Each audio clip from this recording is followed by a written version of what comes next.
Good morning. So I always like to say there are two kinds of photographers mainly, and that is like your gear guys and then your don't give a shit guys. And I'm in that last camp. Was raised in the 90s. I'm like kind of a punk rock, cut and paste, go to Kinko's sort of guy that was making zines at 15 and just, making shit happen however it could happen. And so that's the way I approach Photoshop, which is great because Photoshop is built on layers. And so I understand layers. If you're one of those like super techie people that are going to get down to the pixel, that's not the way I shoot. That's not the way I retouch. But this morning I had a problem. This is how I would fix it. So let's start with this photo. This is a photo I took in a sort of indoor-outdoor space. Right here, we had a real problem with overexposure. So it was super bright.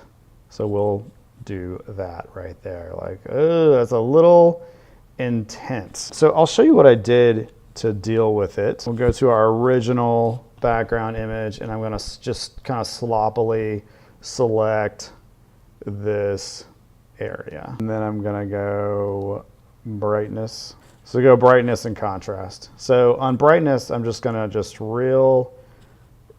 kind of crank it down until it's a little more palatable, a little less offensive. I'm gonna do that. And so like, oh no, we've got some problems. And I'm gonna set my eraser. I got it about 66%. And so we're gonna just kind of clean up the areas that we need to, like right in there. And this guy's head. So we'll take his head and sort of clean it up. This is all pretty rough. You can get a little more precise if you want. And now let's go in here. So we have this person, same problem. She got caught in the crossfire of our brightness and contrast. So we're gonna sort of take her down out of the picture. Luckily she's blurry in the back, so we don't need like a ton of detail here. And we just kind of cut that down. Okay, so she's pretty much fixed. But then, because somebody didn't select their area very well, we have this like crap for crap line right here.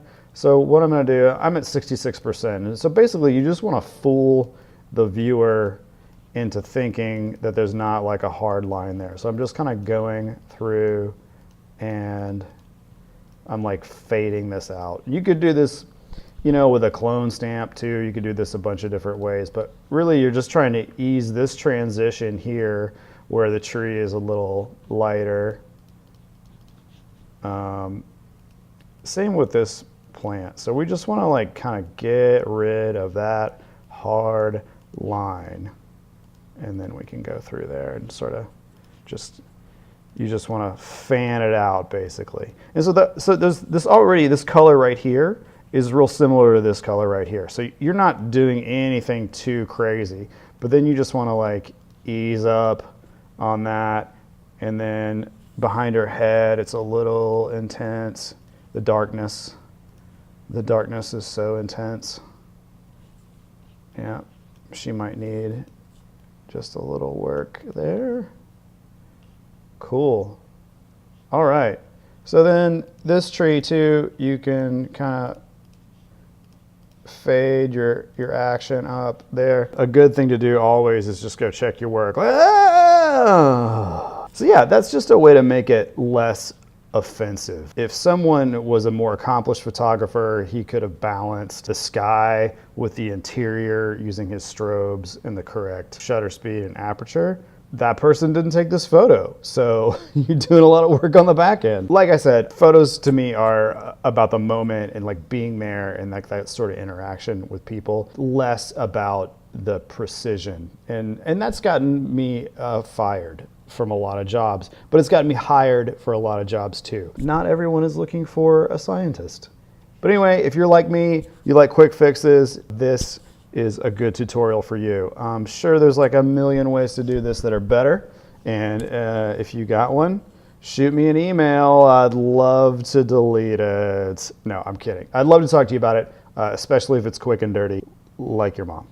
Thanks, guys, and come back and see me anytime. All right, peace.